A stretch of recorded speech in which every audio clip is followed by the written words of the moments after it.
Can you not tell I'm excited? They all roll off the bus looking like old men, a crickety, and I need that 8, 4, 5% coupon immediately. Jay is saying he has that dog in him, but he's quiet. Spoon? Nah, dog. What happens if that defender falls? Maybe that defender has a booger in his nose. Maybe that defender got sweat coming at his eye.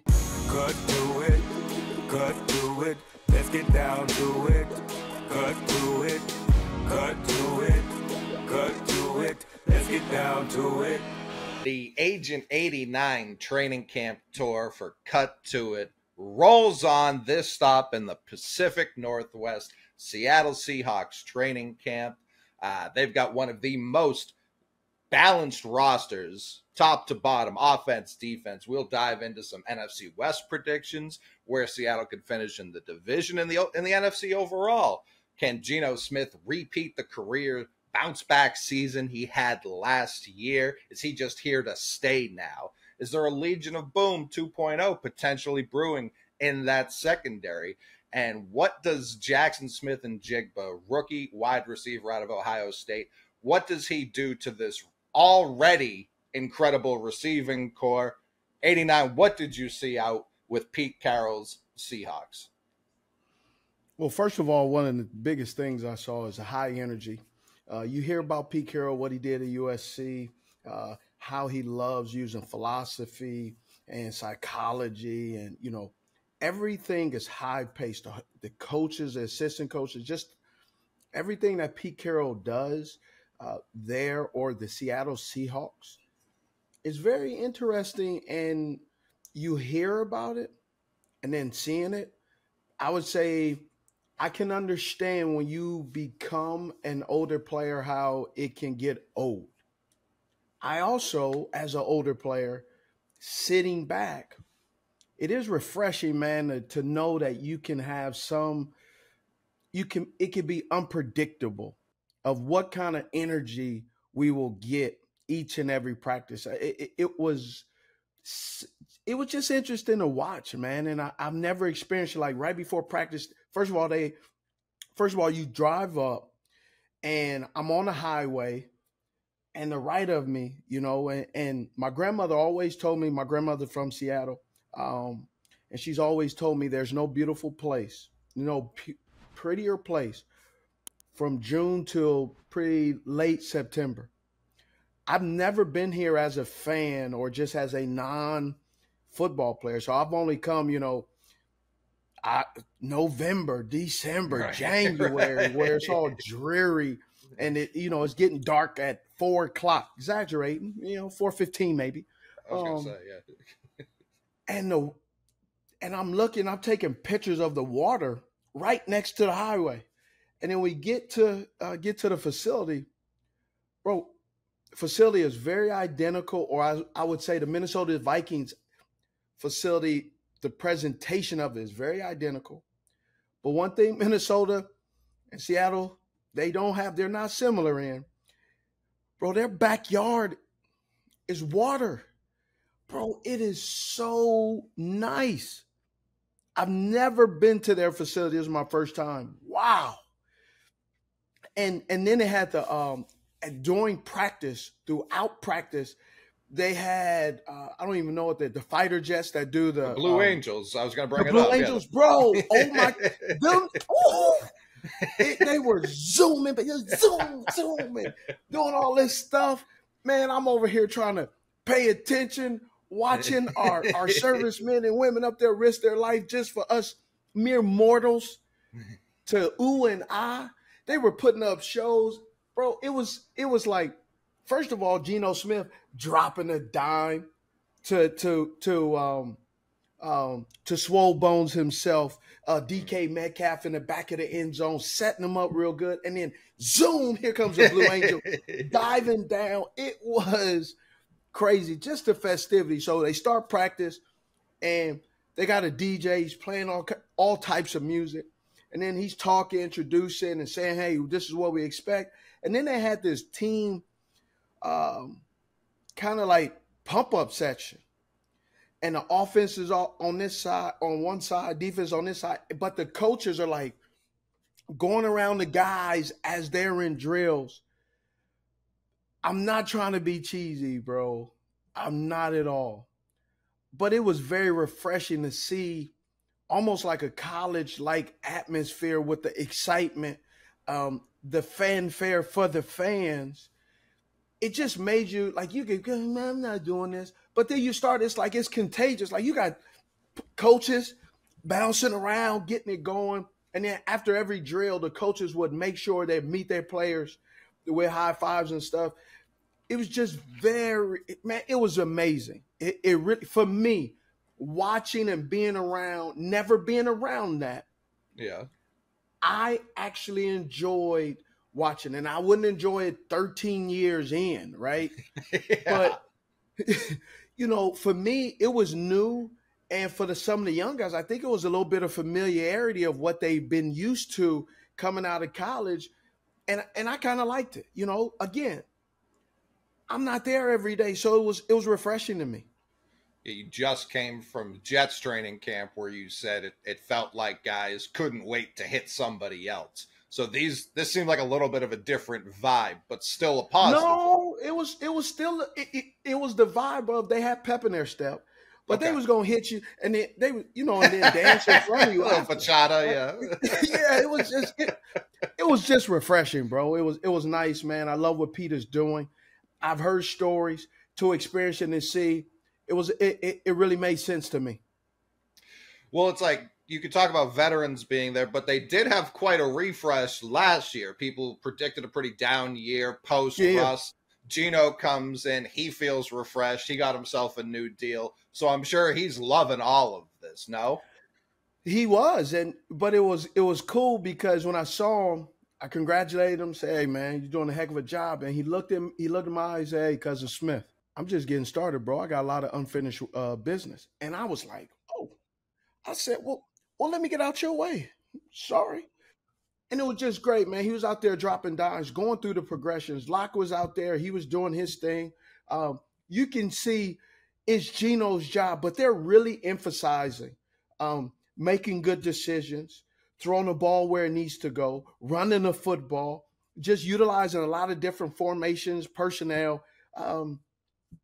Obviously with Walker sitting out and not participating, man, they had a lot of those guys, the young rookie. He was out there looking refreshed, who missed last year with injury, right? Just wasn't full strength. Bro, the Seattle Seahawks, whether it's Marshawn, Rashad Penny, right? No matter who's back there, Coach Carroll believes and understands running the football always makes your quarterback better. And they're doing that and participating in practice and emphasizing that in every period. Pass play, they still snuck in some type of run play just to keep the defense honest. Yeah, that's we hit on it in the intro. Shout out JB for that. But when I think of the Seahawks, I really do think balance. So if you're a defensive coordinator, is that more stressful? Like they could attack us in so many different ways this week. You have to say yes, just because defensive coordinators have a game plan. They do a ton of research. They do an analytic. And so when you go on a football game, who and what guys you have to be alert for, who and what guys are on your list that can be problematic for your defense. What you don't account for is sometimes when you got two tight ends, then also a tackle that's out there, they're running football, and then all of a sudden they sneak in a Tyler Lockett who can go out there and run any route, run past you, but then also be crafty enough. They just have multiple looks that what's coming, and yet they still can lull you to sleep and sneak something out there as well. Let's talk about the rookies real quick. They had 2 first-round rookies, 5 and 20. They took Witherspoon. They took JSN. Were they matched up against each other? How did they look individually if they weren't? How are they acclimating to the next stage of their career? Both of those are my guys. I was super excited to see them. I didn't tell them I was coming to practice. They had no idea.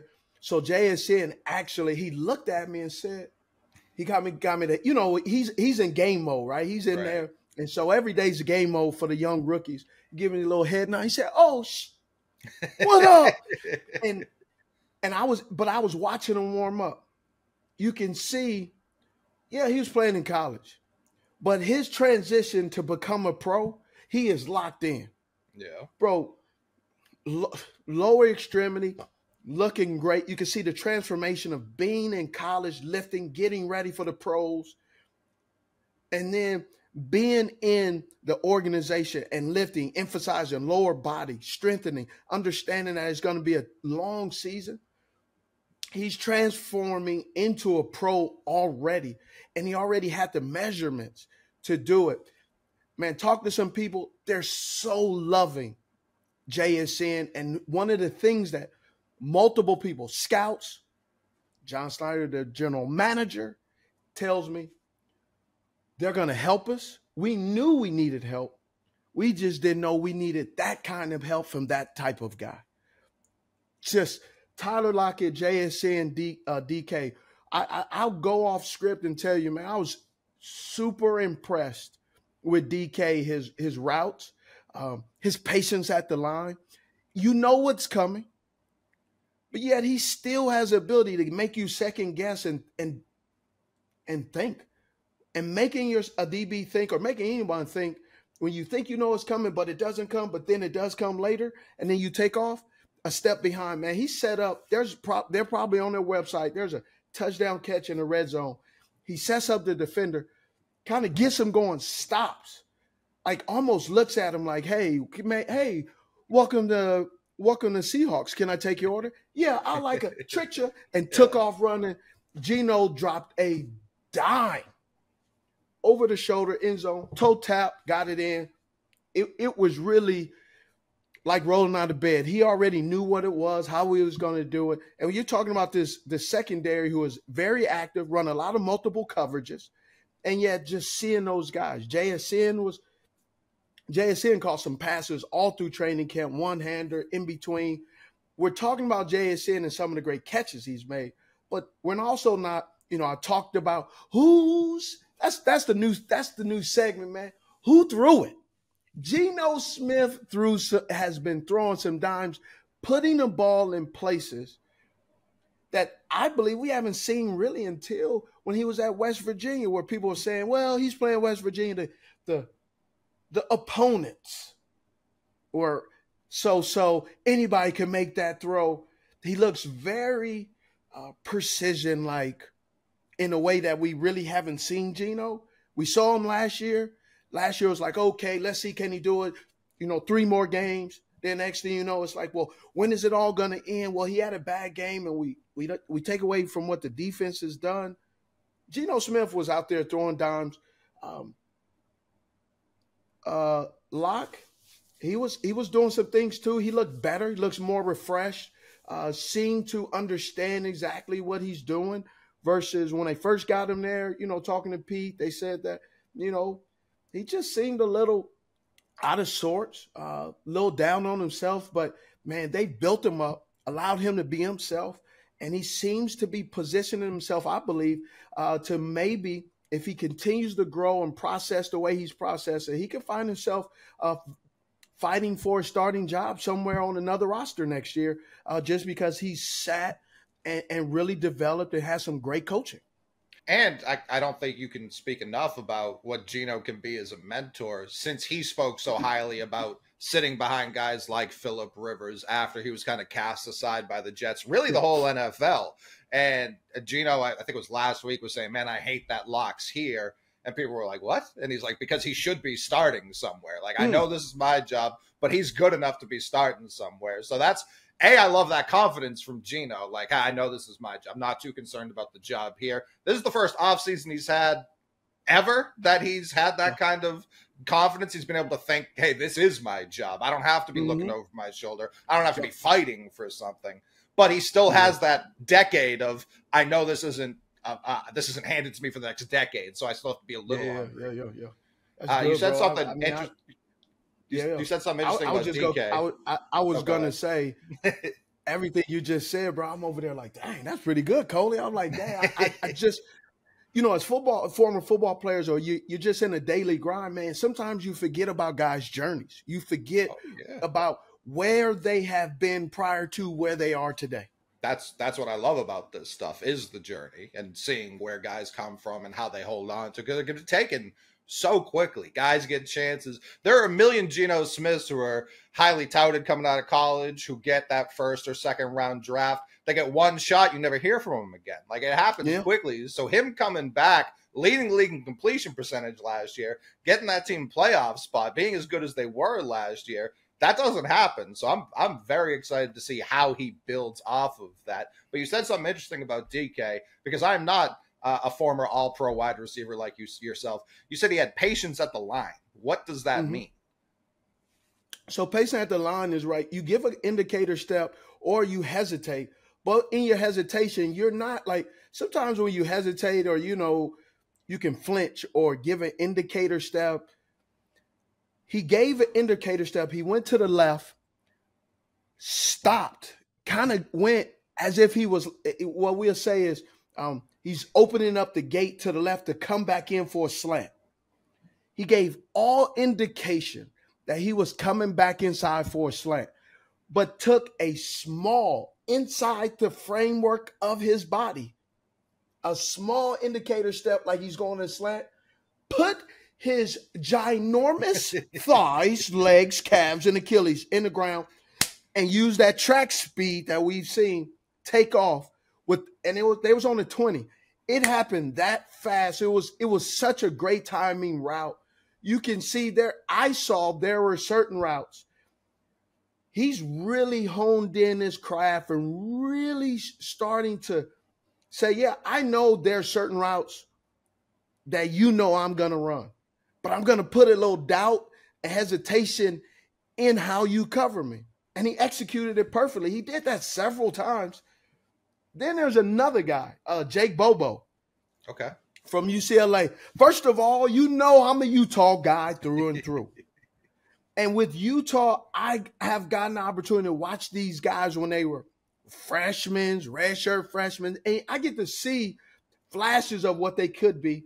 But I don't really say nothing. I just kind of put a little mental note. Jake BOBO is not knocking him down like when you line him up, stand him next to DK. Like, you stand him next to DK, you're like, who's the athlete? You're like, well, the guy on the right, possibly, but definitely this guy. Yeah. BOBO was like, he kind of warms up. He's like one of those old guys. You remember Uncle Drew? Yeah, you got Uncle Drew, like they all roll off the bus looking like old men, they crickety, and then all of a sudden you get that basketball, you're like, what in the world? BOBO is just the same way. He kind of comes out of the field, kind of like he's not stretched and kind of going through the motions. Man, they got drills going.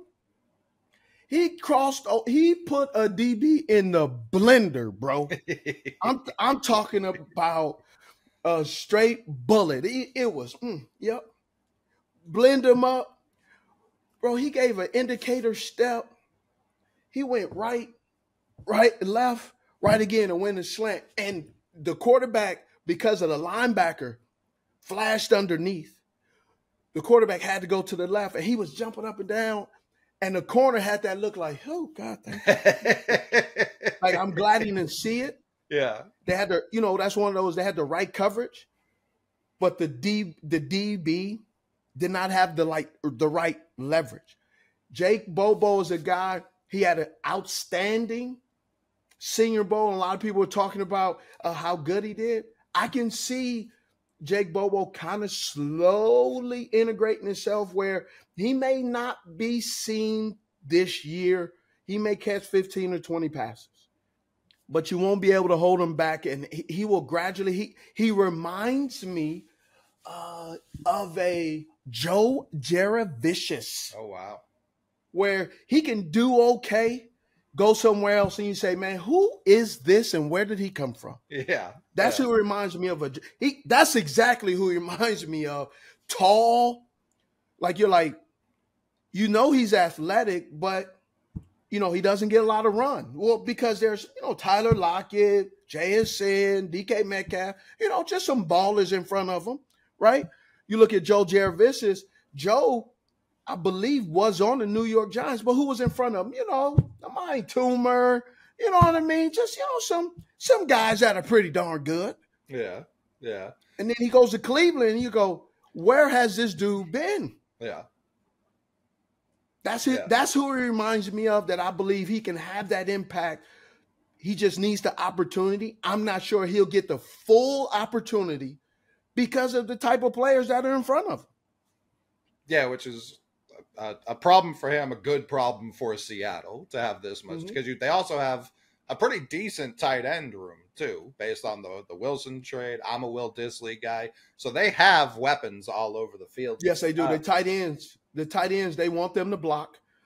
Noah Fant still getting back in the speed of things. I'm not really sure. Just watching him, this is my observation, watching him. I'm not sure he'll get back to the type of player that surprised us in Denver. Yeah. But I think he'll impact this offense at some point once he gets back fully healthy. There was something, since we're talking about receivers and running routes and all of this, there was something you had said to Mingo during the cookout video that clicked in my head as something it was like a strange question to me, but for a receiver, it felt pretty commonplace. You asked him, what are you looking at?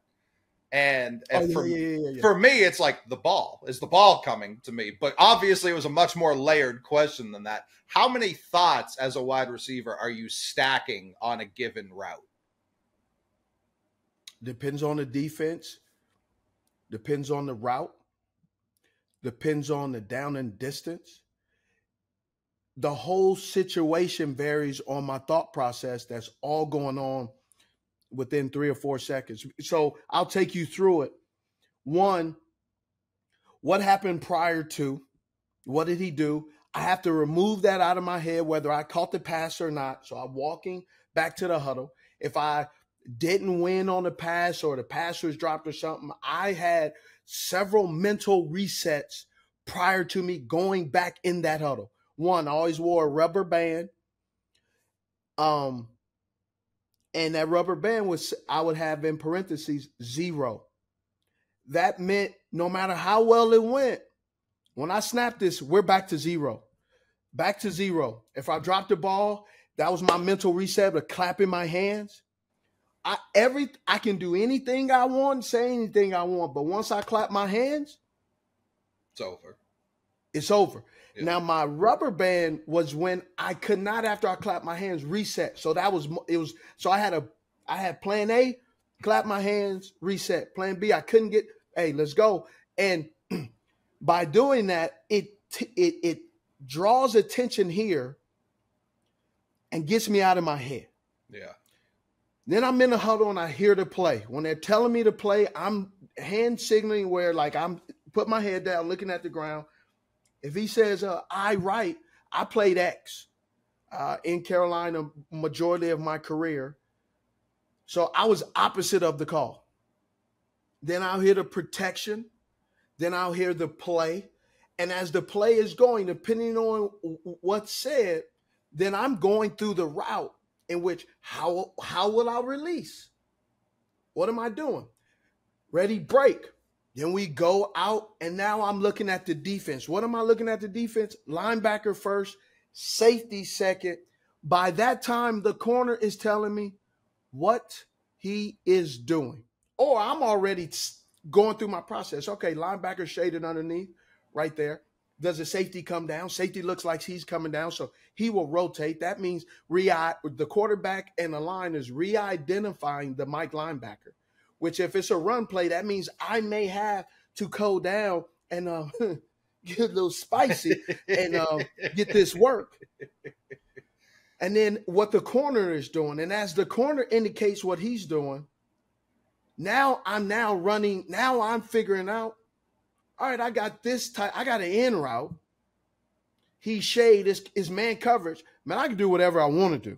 Yeah. Or if it's zone coverage, and I have maybe a motion guy coming over here, I have to keep the integrity of the route. But I have to either get in his wake or he's using my wake to get open. And am I drawing coverage at this moment? Or do I have a legitimate chance to catch the ball, or am I the second read, the first read, depending on defense? That's all going on before the snap. Yeah. When they snap the football, all that goes out the window. Now I'm concentrating on the defender. And what I talked about Mingo is what he's doing, what is he looking at, is sometimes he's running a route, but what happens if that defender falls? Maybe that defender has a booger in his nose. Maybe that defender got sweat coming at his eye right at that moment, and he closes one eye. I got to be able to know what he's doing. So I got to look at him. And by me looking at him, he also is looking at me because he's trying to read my eyes, because most corners say the receiver's eyes get bigger when the ball's coming. Right. Well, corners do things when the ball is coming too. Yeah. And so that's what I'm saying. I asked him, what are you looking at? Because when I was at practice, I said he was running his routes. The dude was looking at the ground. Then he was looking off in his space. I'm saying, what is that corner doing? And he was like, I don't know. So I want to look at the corner. What is the corner doing? Is the corner going to jam his hands? Is the corner belling and running? Is the corner going to grab me? You have to know what's going on. And so knowing and looking at your defender, right? And I joke about it, and I've said it, and I've used different terms at times, like on NFL, when they mic me up and I say, I like to look into my victim's eyes. Bro, I'm really just kind of talking, but I have to look at my defender, because my defender has a technique that I need to learn and understand what that technique is doing and benefiting him, so I can learn for that information to benefit me. Yeah, it's the poker game inside the game. You're trying to read. You're looking sometimes, for tells. Depending on the defender, it's poker. Mm-hmm. Sometimes it's chess. Sometimes it's old maze. Sometimes it's goldfish. Not every corner, right? Of course. Talk about the Hall of Fame. You talking about the Hall of Fame? I tell you, there was times I was playing checker and he was wearing my ass out playing chess, and that was Darrelle Revis. So, I went on Revis Island a few times and disappeared. Man, they had a whole. I was on a box. I was on a milk carton. I was posted out at the post office. Agent 80. Actually, Steve Smith missing. Have you seen him? It's about the third quarter with the Carolina Panthers down in New York, and we have not heard from him for the last 72 minutes. If we're going to pivot to corners, they got two pretty good ones, or two pretty young good ones out there. They took Witherspoon 5th. Jamal Adams comes back from injury.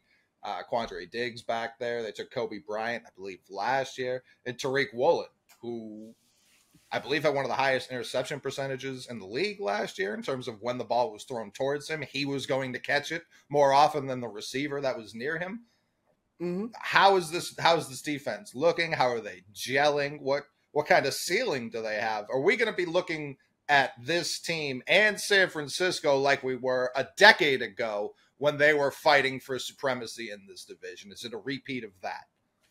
I think this division is I think this is a two-man race, right? I think it's the Seattle Seahawks and the San Francisco 49ers. And if Brock Purdy is anything of what he has shown, if he can continue where he started minus the playoff injury, it's a two-man race. It really is. Now, how good the Arizona Cardinals will be, I'm not putting them up there that you're saying that they're in a 10, 11 win type of team. I don't believe that. The Seattle Seahawks, Woolen is on PUP right now. What is he listed at? For size? Size, yes. Let me see. I'm pulling it up right now. I think he's 6'4"? 6'4", 205 is what they've got him at. He looked 6'5", bro. He looked like a damn small forward playing corner. I'm like, I see why you're, bro, length. Yeah. He was probably, a good 2.5, 3 inches taller than Sauce Gardner. Yeah. Bro, I would say legs were little sticks, right? And which means that man can go probably 6'5". I would say his wingspan, based off his height, puts him 7-something. Remarkable, man. Quick, just long. Watching him play, admiring how well he played. and meeting him in person, and it was like, makes sense, bro. Makes complete sense. That's all I can say. I just was like, and he walked up to me, introduced himself. He was like, man, big OG, man, I learned something from you. I learned how to talk mess, and I was like, oh, man. But it just makes sense after meeting him in person. Yeah, I get it. Yeah. I get it. I'm still shocked he didn't go higher just because of the size and the speed.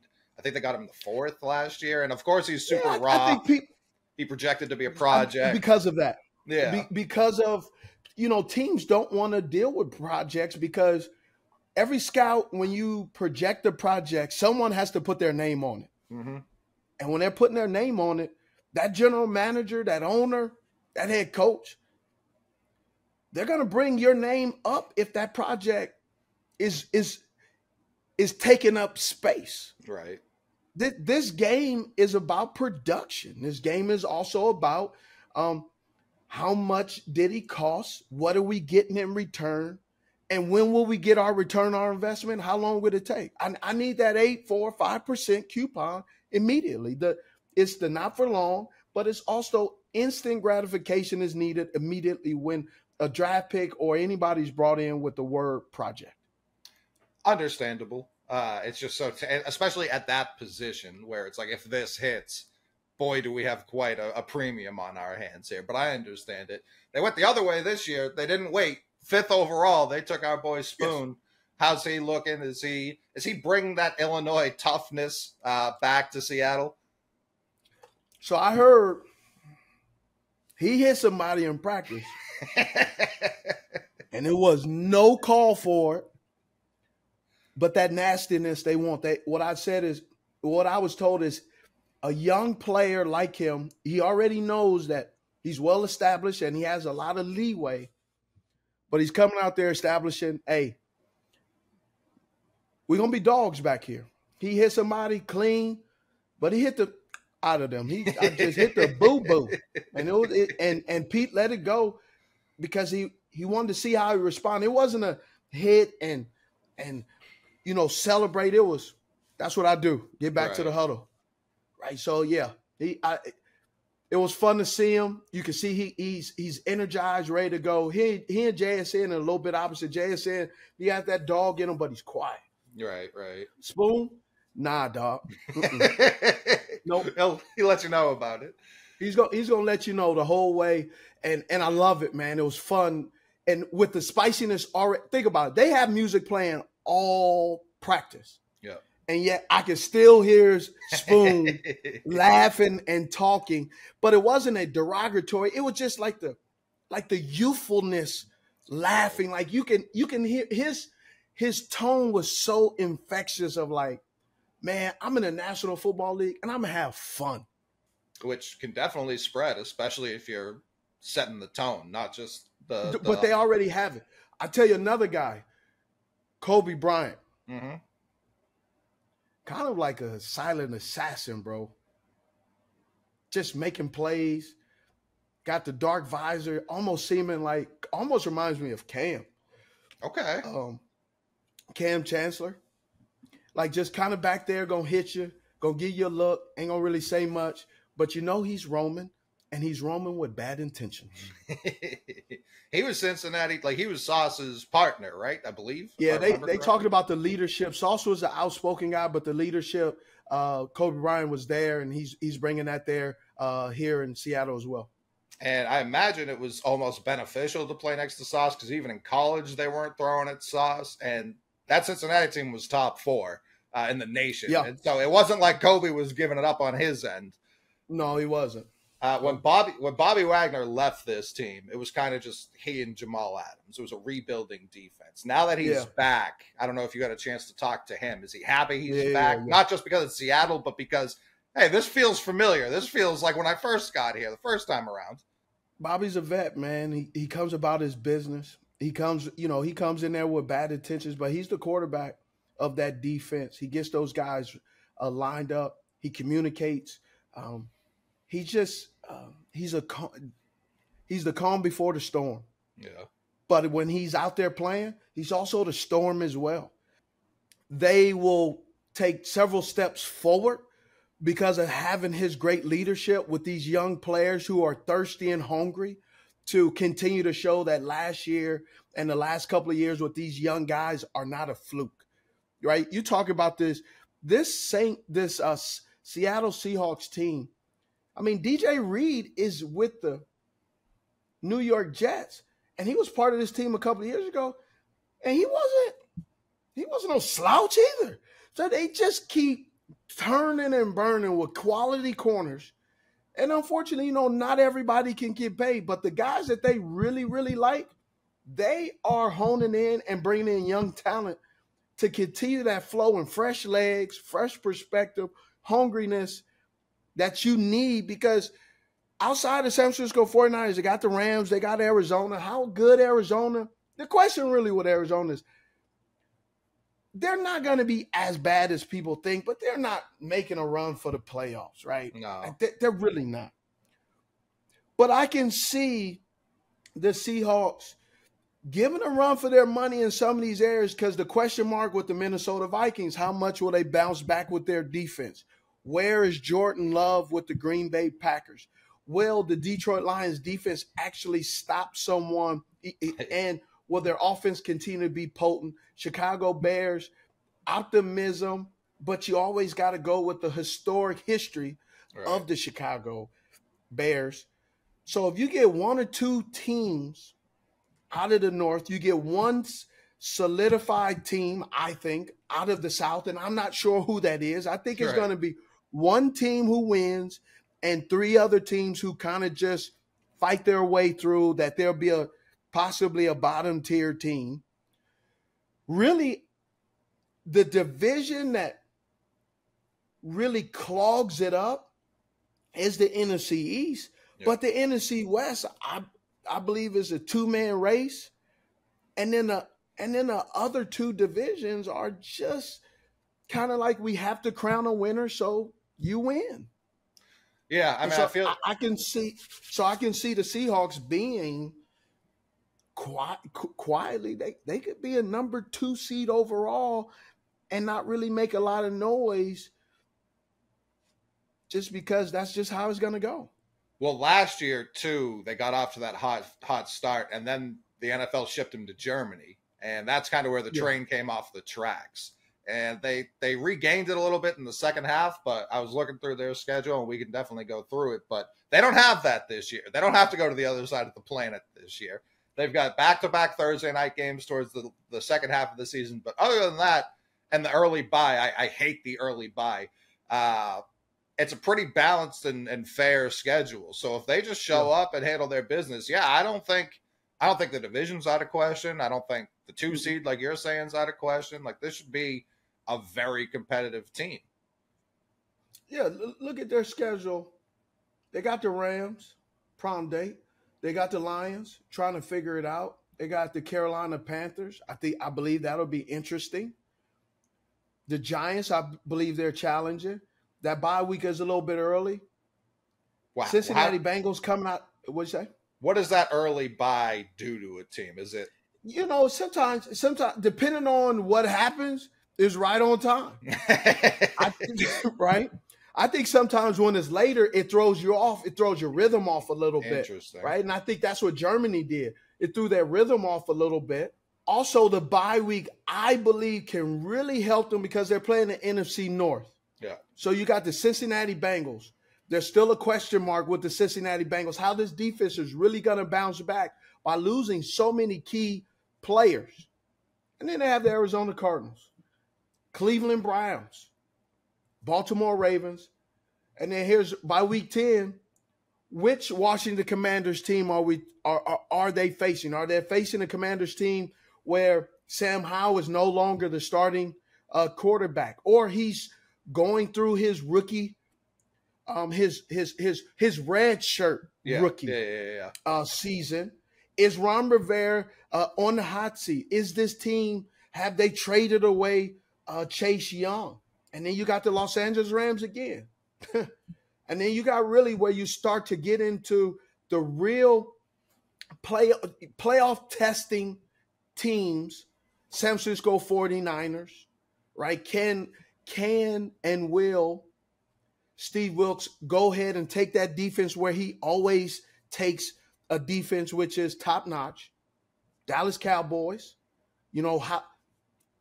where is Mike McCarthy? Is he still considered a really good coach, or are they now already starting to say off with his head? Yeah. He's Humpty Dumpty, putting them back together again. Then the San Francisco 49ers, then, Philadelphia Eagles. Are they vibing and being like what they have been? I don't see Jalen Hurts taking a step back anytime soon. Everybody that I've talked to out there talks about this man is not playing. He's taking this job very seriously. The bag did not hurt him. He's trying to get another bag. Oh, yeah. 49ers twice in 17 days. It was brutal for both teams, really. Like, that's because they're physical. They're both physical. It's cold. It's not a warm time of year to be playing them. And it's pretty much a lead up to the playoffs. So we're getting two free playoff games out of these teams right before the playoffs. And if they end up matching up in the playoffs, that there's going to be a badder blood than usual for division rivals just because they've just seen each other so recently. And then you got Tennessee, Pittsburgh, Arizona. That Pittsburgh game could be interesting just because I don't know what to think of that team at this stage. Tomlin has a baseline. It's 500. He doesn't go below that. So they'll be around there at least. But what do their highs look like? How does Pickett look year two? How does everyone look year two under him? Yeah, you see Pickens is balling. You see why Chase Claypool was moved on. Pickens is that guy. He's a dog, very disrespectful when he catches the pass, and I love it till its fullest. Deontay Johnson, he's a guy that, man, I think he can play. Really, the question isn't going to be can these guys play, is how well would Matt Canada, offense coordinator, really put Kenny Pickens in position and utilize him and also run the ball, right? They've had to revamp this offensive line too, because it struggled a little bit, right? It struggled mightily, made Najee Harris kind of look average at times, utilizing him almost to the point where he's almost been the quarterback at times. And I don't think that's a lack of trust in Kenny Pickett. I just think they're just trying to figure it out. And Matt Canada hadn't had a lot of pro experience. I've been very critical of him, but at the end of the day, it's the NFL, right? And when you are offensive coordinator for a historical franchise like the Pittsburgh Steelers, higher expectations are expected out of you. Oh, yeah. And especially when you got some darn good football players as well. We talked about Pickens a little bit. It made me think of Georgia, which brings us back to Seattle. Charbonnet's hurt. Kenneth Walker's hurt. What's the buzz around Kenny McIntosh right now with Seattle? Because he was someone as he was sliding in the draft, I said, this is a mistake. You don't let the Georgia running back slide, and he slid right into Seattle. Small frame when you compare him to the other two guys. Yeah. However, explosive, has some good reads. Coach Carroll in the offense, they run the football. So they're not afraid of running the football. They're not afraid to say, hey, guys, we're going to run the football. And guess what they're doing? Running the football over and over again. I thought he looked pretty good to me. All these guys now are wearing hoods, so you can't always see the nameplate. Yeah, sure. But there's a few times I wasn't sure who that was, and then I was like, oh, wow. He's put on a little weight, like 2 pounds, right? But he's still which is 20% of his body weight. Yeah, he's still an upright runner, and they're going to use him in the pass game as well. Right. Getting the ball in his hand is remarkable, and he doesn't shy away or make you make a mistake. Let me rephrase that. When you throw him the ball, despite the way he looks, it's a mistake to come up there and think that's going to be an easy tackle. Right. Yeah. I mean, he survived the SEC just fine. I think. I don't think his size is holding him back. Yeah. I know you You did something that'll be coming out during the season while you were up there. I'm very excited to see that. Don't want to talk about it too much. Keep that surprise for the people. Give them a little something to look forward to. Yeah. All I would say, the new job that I'm doing, most interesting jobs, it really shows just how complex these guys' jobs are. There's a lot of moving parts. Sometimes even on the show, I get a little ADD. I go off in these rabbit trails and ooh, squirrel. Man, the current job that I'm doing right now, you have to be ADD and focus at the same time and multitask. Bro, a lot going on. A lot going on. I don't know how they get anyone to sign up for that. Truly, I don't understand how anyone ever's like, yes, that's for me. It's pretty good, man. It seems like a ton. Was there anything else that you saw or you wanted to hit on before we get out of here? We're clearly both high on Seattle. Man, just going to these training camps, I just really see why fans get super excited, right? Sometimes I get stuck doing the same old thing with the same old folks, and coming out to Seattle and going to all the different teams throughout training camp, man, it really juices me up where I'm super excited. Now, you also got to know I'm on that Honey Badger this morning because I got my workout in. Shout out to Honey Badger, always getting me right with the BCAAs and the pre-workout. But, man, going to Carolina, seeing all the fans there, right? The fans, Carolina are having a dual practice against the New York Jets. And you have to apply for the first 5,000 fans are getting rally towels in training camp. That's awesome. They're expecting 5,000 plus in training camp. And we're talking about the Carolina Panthers. For other folks, that's not a big deal. But that just shows, man, people get excited with new, young, fresh perspectives and young legs with rookies. Carolina's been exciting. Jets were exciting. Got to meet my guy, Method Man. Now here in Seattle, how they do things, exciting, refreshing. Then I head down to Jacksonville in a couple of days from here, and then head to Pittsburgh. And yet, it's training camp, but just seeing how each camp does it, what style of music they play, what do they believe in the drills, what are they trying to get done? And it's just a different vibe that you don't get during a regular season, because a regular season is this opponent, move on to the next opponent. This opponent, move on to the next opponent. In training camp, what I really love to see is you see the identity that is being built. You don't get to see that because that identity is already built throughout the season, whether you like the identity or not, whether you like the execution or not. But the identities are being built every single day, every single meeting, every single drill. And you know that as a player, but when you see it and you don't get to hear all the conversations and the talks and the meetings, I'm sitting back going, I like it. Or you can also see, I see players too. I'm going to watch out for that guy. I'm not sure about that guy. Interested about this guy. So that's what it gives me opportunity to do. And lastly, the scouts are like, hey, Steve, let me tell you about this guy. And Jake BOBO was one of those guys. There was a few guys too on defense, but Jake BOBO, I really walked away going, man, this Joe Jared-Vicious, this kid can play. Yeah, let me just put that back here.